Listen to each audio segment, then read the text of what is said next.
प्यारे साथियों, जैसा कि आप लोग बिहार बोर्ड से क्लास 12th का त्रैमासिक परीक्षा जून मंथ में 2025 के लिए देने जा रहे हो, तो यह वीडियो आपके लिए मोस्ट इंपॉर्टेंट होने वाला है। क्योंकि बच्चों इस वीडियो में हम लोग क्लास 12th के लिए जो है ना ज्योग्राफी यानी कि भूगोल का क्वेश्चन लेकर के आ चुके हैं। इस वीडियो में हम लोग ज़्यादा नहीं, लगभग जो है प्यारे बच्चों 40 से 35 क्वेश्चन को देखेंगे जो काफ़ी इंपॉर्टेंट है। इसको आप लोग जरूर याद कर लीजिएगा ताकि 2026 का भी जो एग्जाम देने जाओगे उसमें भी यह क्वेश्चन आएगा तो आप बना पाओगे, और जो आपका एग्जाम होने वाला है जून मंथ में वो भी कर पाओगे। ठीक है, तो आपका एग्ज़ाम हम बता देते हैं। आप लोगों का एग्ज़ाम 23 जून से शुरू हो रहा है और 24 जून के दिन आपका ज्योग्राफी का एग्ज़ाम होगा। ठीक है, इस एग्ज़ाम में 3 घंटा 15 मिनट का आप लोगों को टाइम भी दिया जाएगा। तो आइए हम लोग स्टार्ट करते हैं। सबसे पहले देखेंगे तो खंडवा में आपको ऑब्जेक्टिव क्वेश्चन ही मिलेगा। ठीक है ना, तो चलिए यहाँ पर पहला क्वेश्चन आप देखिएगा और कमेंट बॉक्स में बताते चलिएगा कि कितने क्वेश्चन आपको याद है और इम्पोर्टेंट ऑब्जेक्टिव सब्जेक्टिव का PDF कैसे गूगल से डाउनलोड करना होगा ये भी हम आपको आगे बताएंगे। तो चलिए पहला क्वेश्चन हम लोगों से जो बोला गया, निम्नलिखित में कौन अम्ल वर्षा का कारण है? अम्ल वर्षा का कारण कौन होता है? तो आप ध्यान रखिएगा, अम्ल वर्षा का कारण होता है वायु प्रदूषण। तो वायु प्रदूषण के कारण क्या होता है? अम्ल वर्षा होता है। तो B नंबर याद रखिएगा। दूसरा क्वेश्चन है कि जो ना प्रादेशिक नियोजन का विशिष्ट लक्षण क्या है? तो आप याद रखिएगा, इसका विशिष्ट लक्षण हो जाता है क्षेत्र विशेष के विकास का उपागम, यानी कि ऑप्शन नंबर C बिल्कुल दूसरा का करेक्ट होगा। अगला क्वेश्चन यहाँ पर आप 3 नंबर को देखिएगा, तो ये आपसे पूछा गया है कि निम्नलिखित रोगों में कौन वायुजन रोग नहीं है? तो वायुजन यानी वायु के कारण कौन रोग नहीं होगा, ये आपसे पूछा है। तो देखो वायु के कारण जो रोग नहीं इसमें से है ना, आप ध्यान रखिएगा, ये हमारा अतिसार नहीं होगा। ठीक है, अतिसार वायु के कारण रोग नहीं होता है, लेकिन वायु के कारण कौन कौन सा रोग हो जाएगा? तो ये आपका हो जाएगा श्वसन संक्रमण, उसके बाद नेत्र शल्य सल्लमर ठोस सोठ भी हो जाएगा, साथ में श्वास नली सोठ भी होगा। तो हमारा ऑप्शन यहाँ पे C नंबर परफेक्ट होगा। हमसे पूछा वायुजन्य रोग कौन नहीं है। देखिएगा चौथा नंबर क्वेश्चन पूछा गया कि पारादीप पट्टन किस नदी, पारादीप पट्टन, देखिए पारादीप पट्टन जो है किस नदी के डेल्टा पर स्थित है? तो आप याद रखिएगा 4 का आंसर हमारा B होगा, यानी कि महानदी पे। किस पे हो जाएगा? महानदी पे। राइट आंसर जो है B नंबर परफेक्ट होगा। आगे हम लोग 5 नंबर को देखेंगे, तो बोला गया टूटी कोरिन पट्टन अवस्थित कहाँ पे? टूटी कोरिन पट्टन कहाँ पे स्थित है? तो आप याद रखिएगा ये स्थित हो जाएगा तमिलनाडु में। ठीक है, तमिलनाडु में हो जाएगा। C नंबर बिल्कुल परफेक्ट हो। अगला क्वेश्चन आप यहाँ पर देखेंगे 6ठा नंबर को, तो पूर्व मध्य रेल मंडल का मुख्यालय कहाँ पर है? पूर्व मध्य रेल मंडल का मुख्यालय कहाँ पर स्थित है? तो आप ध्यान रखिएगा ये हाजीपुर में आ जाएगा। हाजीपुर जो है वैशाली जिला का एक प्रखंड है। ठीक है ना, तो ऑप्शन नंबर A आप लोग ध्यान रखिएगा। अगला क्वेश्चन आप यहाँ पर देखेंगे तो 7वां नंबर है जो ना ITDP क्या है? तो याद रखिएगा ITDP जो है ये एक प्रकार का समन्वित जनजातीय विकास प्रोग्राम है। तो ऑप्शन नंबर जो है ना 60 का B नंबर परफेक्ट हो जाएगा। अगला क्वेश्चन यहाँ पर देखिएगा 8 नंबर बोला गया, निम्नलिखित में कौन पेय फसल है? पेय फसल का मतलब हो गया पीने वाला फसल कौन सा है? तो देखो हम लोग चाय को पीते हैं, कॉफ़ी को पीते हैं, तो यहाँ पर दोनों को पीते हैं। तो C नंबर में क्या दिया है? A B दोनों। तो हमारा C नंबर यहाँ पे राइट हो जाएगा 8 नंबर क्वेश्चन का। अगला क्वेश्चन वहीं आप लोग देखेंगे तो यहाँ पर 9 नंबर बोला विस्तृत व्यापारिक अनाज कृषि नहीं की जाती है। विस्तृत व्यापारिक अनाज कृषि नहीं की जाती है किसमें? तो देखो यहाँ पे ध्यान रखना, अमेजॉन बेसिन में। अमेजॉन बेसिन जो है ये जंगल है, इसमें बहुत सारा जंगल है, बहुत प्रकार का विषैला जो है जानवर और साथ में जीव जंतु सारा पाया जाता है। पेड़ पौधा भी विषैला होता है, इस कारण से यहाँ पर खेती वगैरह नहीं होता है। तो D नंबर आप ध्यान रखिएगा, 9 नंबर का परफेक्ट हमारा हो जाएगा। ठीक है, अगला क्वेश्चन यहाँ पर आप देखेंगे 10 नंबर, ये आप लोगों से पूछा गया है कि निम्नलिखित में कौन पंचम क्रियाओं से संबंधित है? तो पंचम क्रिया से संबंधित आपका नीति निर्धारक होगा। तो D नंबर आप यहाँ 10 नंबर का याद रखिएगा। देखिए अगला क्वेश्चन आप लोगों से 11 नंबर पूछा, लाल कॉलर संबंध है। लाल कॉलर का संबंध किससे है बच्चों? तो आपने देखा था लाल कॉलर का जो संबंध है आपने पढ़ा होगा, तो आपको याद होगा प्राथमिक क्रिया से संबंधित है। ठीक है, तो ऑप्शन नंबर ये बिल्कुल हमारा यहाँ पे जो है ना राइट हो जाएगा। अगला क्वेश्चन वही आप लोग 12 नंबर को देखेंगे तो बोला गया निम्नलिखित में कौन पेशेवर सेवाओं से संबंधित है। पेशेवर सेवा क्या है तो याद रखिएगा, पेशेवर सेवा जो होगा हमारा ये एक वकील हो जाएगा, धोबी हो जाएगा, नाई हो जाएगा। पेशेवर सेवा का मतलब क्या हो गया कि देखिए अगर कोई व्यक्ति वकील बनता है तो उसके परिवार में जो आने वाला पीढ़ी है निश्चित तौर पे वो वकील बनेगा। धोबी है तो धोबी उसके परिवार में जो भी आने वाली पीढ़ी है वो काम करेगा। नाई कोई है तो यानी कि जो काटता है जो है बाल वगैरह तो वो भी नाई बनेगा। तो इस तरीके से मतलब कि ये नहीं कि बनना ही है, लेकिन हाँ ये पेशेवर चलता है। हम लोगों से पेशेवर सेवा पूछा यानी कि उसके परिवार में जो चलते रहता है तो यही होगा ऑप्शन डी इनमें से सभी। अगला क्वेश्चन यहाँ पर देखिएगा हम लोगों से जो है यहाँ पर 13 नंबर क्वेश्चन पूछा गया है, निम्नलिखित में कौन चतुर्थ सेक्टर क्रियालापों से संबंधित है। चतुर्थ सेक्टर क्रियालाप से संबंधित कौन है तो देखिएगा विश्वविद्यालय शिक्षक जो है ये चौथा सेक्टर में आता है, ठीक है, प्राइवेट सेक्टर के अंदर में चौथा सेक्टर में। तो ऑप्शन नंबर डी आपका बिल्कुल 13 का परफेक्ट होगा। वहीं आप यहाँ पर 14 नंबर को देखिएगा तो बोला गया निम्नलिखित क्रियालापों में किसमें उच्च स्तरीय अन्वेषण जो है ना सम्मिलित किए जाते हैं। तो आप 14 का ध्यान रखिएगा, ये हमारा चतुर्थ क्रियालाप हो जाएगा। तो सी नंबर जो है बिल्कुल परफेक्ट हमारा हो जाएगा। वहीं अगला क्वेश्चन आप यहाँ पर देखेंगे 15 नंबर को, तो कैरिसन नगर संबंध किससे रखता है। तो कैरिसन नगर जो संबंध रखता है छावनी से रखता है। तो आप लोग 15 का ऑप्शन नंबर ए को ध्यान रखिएगा। वहीं हमारा 16 नंबर है, निम्नलिखित आर्थिक क्रियाओं में ग्रामीण अधिवासों से संबंधित क्या है। तो देखिए आर्थिक क्रिया के में कौन ग्रामीण अधिवास से संबंधित है, ये हम लोगों से पूछा गया। तो ग्रामीण के अंतर्गत क्या कौन सा क्रिया आता है, प्राथमिक क्रिया। तो प्राथमिक क्रिया हो जाएगा ऑप्शन नंबर ए हो जाएगा, ठीक है। द्वितीयक क्रिया जो है ये हमारा आ जाता है व्यापार से, किससे आता है, किससे संबंधित है बच्चों, व्यापार से संबंधित हो जाएगा। तृतीयक क्रियालाप जो है ये हमारा हो जाएगा, तृतीयक क्षेत्र जो है ये हो जाता है सेवा क्षेत्र से संबंधित, ठीक है। और ये जैसे कि हमने अभी देखा प्राथमिक क्षेत्र ग्रामीण के अंदर आता है, तो ग्रामीण के अंदर क्या आएगा, तो इसमें कृषि आ जाएगा, ये सारा चीज़ हमारा आ जाता है, ठीक है। तो ऑप्शन ए होगा, इस तरीके से सारा चीज़ ध्यान रखिएगा। चलिए आगे हम लोग बढ़ेंगे तो हमारा अगला क्वेश्चन हो जाएगा 17 नंबर 17 है, भारत में पुरुष प्रवास की प्रमुख धारा क्या है। तो देखिए भारत में पुरुष प्रवास का प्रमुख धारा क्या है, तो आप ध्यान रखिएगा ये हमारा हो जाएगा जो है ना ग्रामीण से नगरीय। मतलब कि गांव से लोग क्या करते हैं, गांवों से लोग जाते हैं कहाँ पे, तो बाहर जाते हैं अलग अलग स्टेट में जाकर के या जो अलग अलग देश में जाकर के वो लोग काम करते हैं। तो भारत में पुरुष प्रवास का प्रमुख धारा क्या है, तो ग्रामीण, यानी गाँव से वो लोग नगर में काम करने जाते हैं। अगला क्वेश्चन यहाँ पर बोला गया 18 नंबर, 2011 की जनगणना के अनुसार किस राज्य की जनसंख्या का घनत्व सबसे ज़्यादा था, ठीक है ना। तो 2011 में जो जनगणना हुआ था उसके आधार पर किस राज्य का घनत्व सबसे ज़्यादा था, जनसंख्या सबसे ज़्यादा था किस राज्य में, ये पूछा।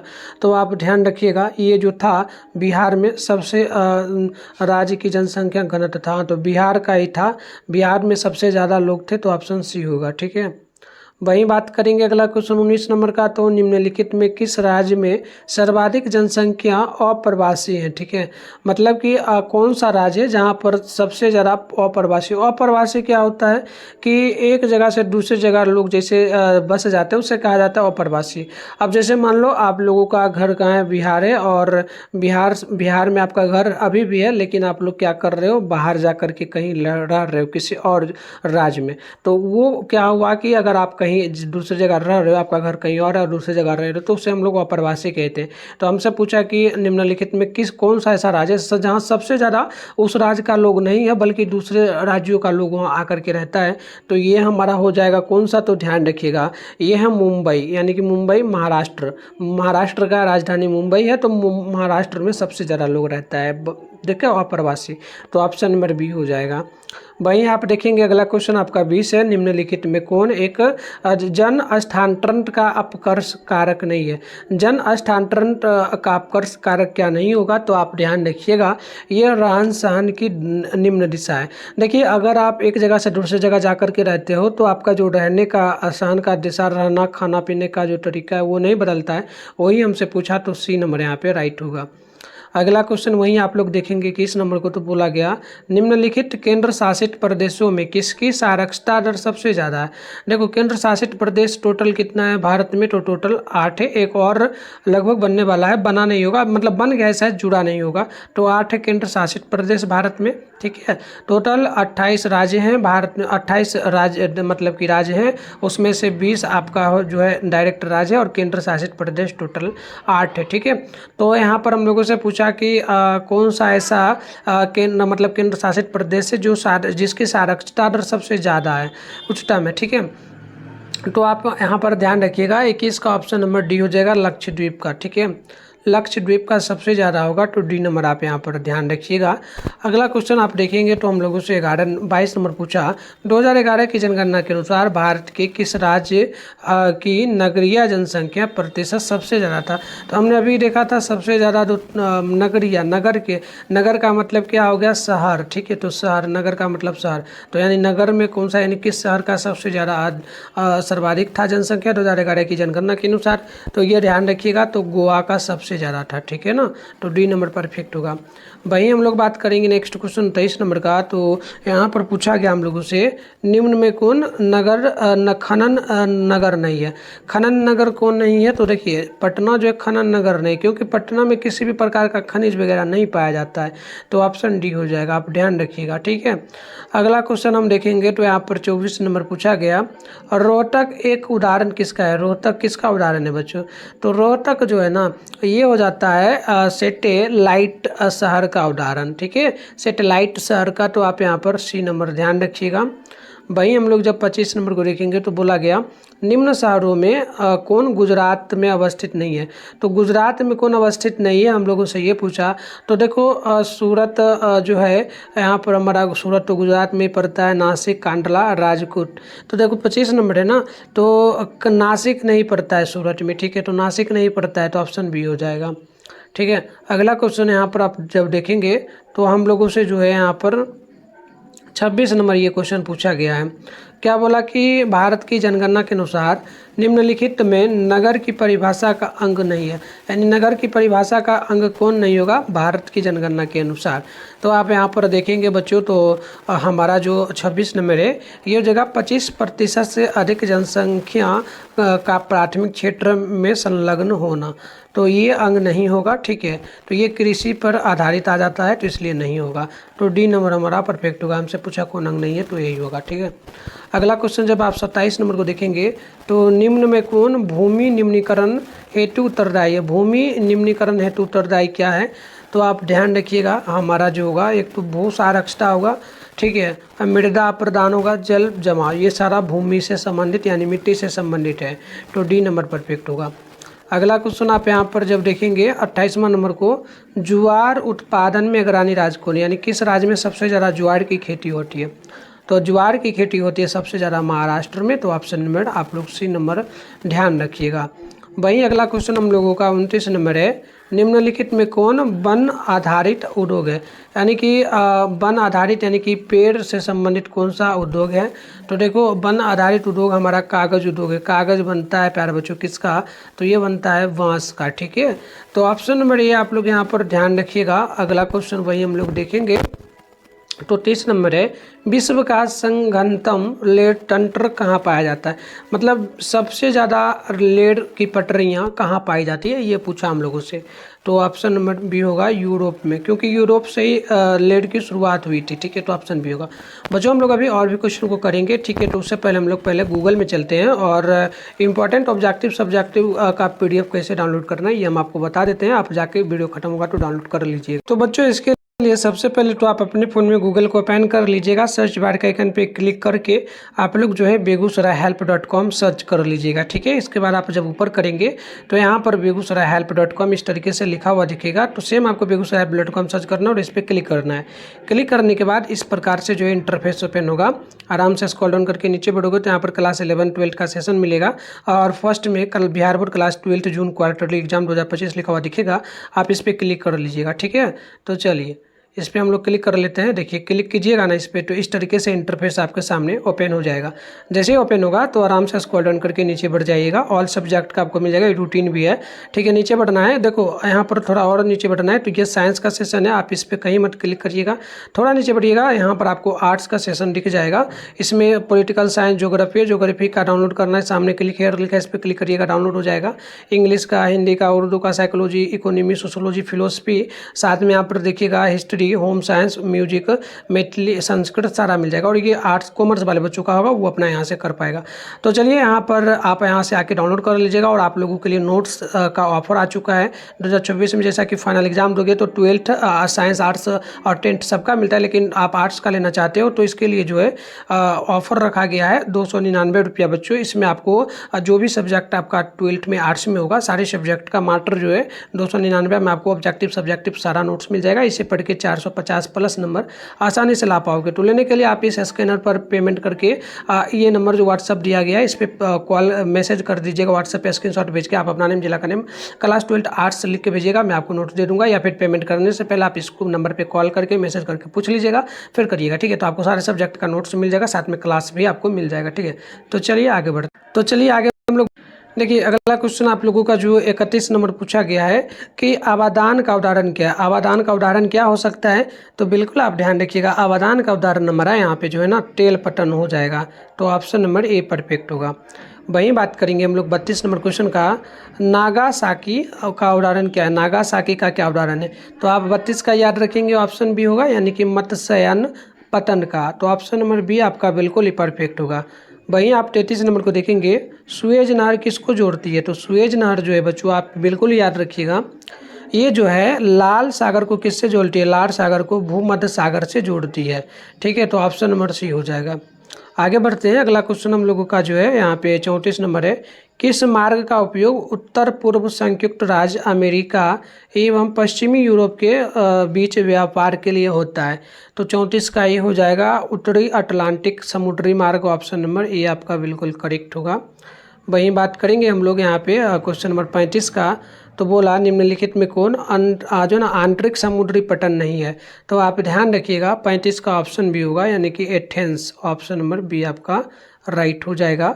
36 नंबर क्वेश्चन बोला गया, निश्चयवाद संकल्पना किस संकल्पना में किस घटक को महत्वपूर्ण माना गया है। तो 36 का ऑप्शन ए हो जाएगा, यानी प्राकृतिक घटक को। तो ऑप्शन नंबर ए बिल्कुल ही राइट होगा। वही हम लोग बात करेंगे 37 नंबर क्वेश्चन का, तो मानव भूगोल का संस्थापक किसे कहा जाता है। तो मानव भूगोल का संस्थापक कहा जाता है जो है ब्लॉस को। तो ऑप्शन नंबर सी यहाँ पे करेक्ट होगा। वहीं 38 नंबर को देखेंगे, तो बोला गया पर्यटन भूगोल जो है मानव भूगोल के किस क्षेत्र से संबंध रखता है। तो पर्यटन भूगोल मानव भूगोल के जो है ये आर्थिक भूगोल से संबंध रखता है। तो डी नंबर यहाँ पे राइट होगा। वहीं हम लोग बात करेंगे अगला क्वेश्चन 39वां नंबर का, तो निम्नलिखित क्षेत्र में कौन सघन जनसंख्या वाला है। तो सघन जनसंख्या वाला हमारा पश्चिमी यूरोप होगा। तो ऑप्शन नंबर ए परफेक्ट होगा।